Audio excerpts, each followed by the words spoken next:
37 tuna haki, Wakenya wana haki ya kuandamana, lakini maandamano yawe ya amani. Swala hili, je, tunazingatia hizi haki na sheria zilizopo au tunakiuka sisi kama Wakenya, na tufanye kipi ili kuhakikisha sheria hizo zinafuatwa na waandamanaji na pia maafisa ambao wanafaa kuzitekeleza?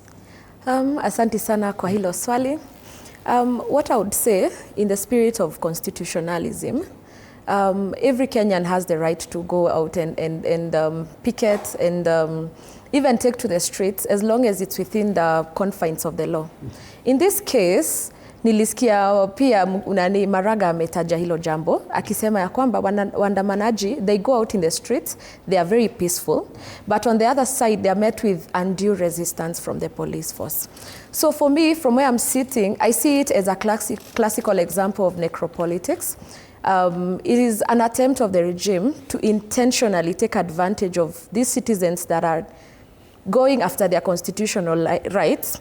So the government is taking advantage of what these people are doing, taking to the streets, and they are meeting them with ridiculous brutality, unmatched brutality.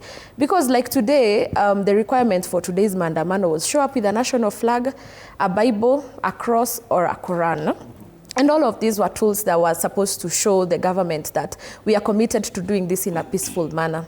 But then on the other side, if I show up with my Bible, if I show up with my flag, I'm being met with tear gas canisters, live or non-live bullets, whatever justification it is that these people are using.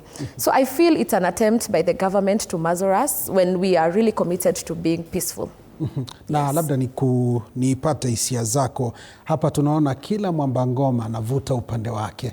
Waandamanaji wanasema wanafanya maandamano ya amani. Upande wa serikali wanasema kwamba kuna wale wahuni ambao wanajitokeza pia wanaingilia hayo maandamano. Yeah. Tutafanyaje ili tuweze kuwa na maelekezi au kuweza kutambua kwamba hawa ni waandamanaji halisi na hawa ni wale wahuni na maafisa usalama wanafuata kila ambacho kinafaa? Nafikiri, I don't think the government is really struggling to identify who is a legitimate, peaceful protester. But what we have seen is a lot of infiltration. Some has been said allegedly to be an attempt or a deliberate effort by those that are trying to protect their elected seats. They intentionally hire goons. They supply these goons to the streets to make sure that these people go ahead to make sure that the protests are not peaceful. For example, last week, or it was the last protest that we had, we saw even vehicles going up in flames.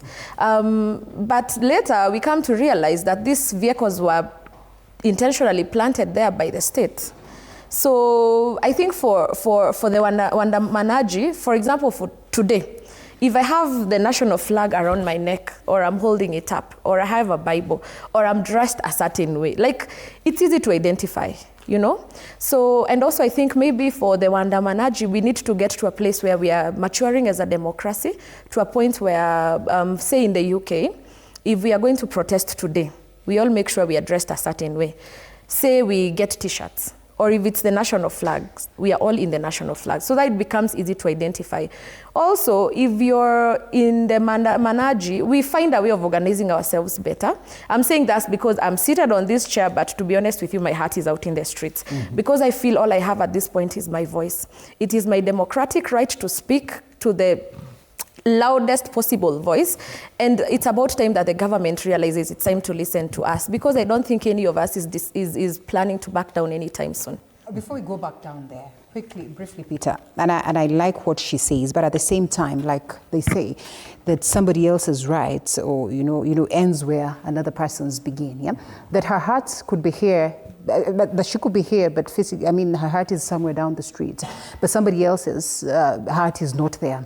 They probably feel like I would have been allowed time to go to go and do my normal business, and someone has had to shut down their business because then this has to happen. And historically, not to defend the government in any manner, we have seen instances where people are allowed to go there and picket freely, as the Constitution dictates. But things just move south. And businesses are harmed.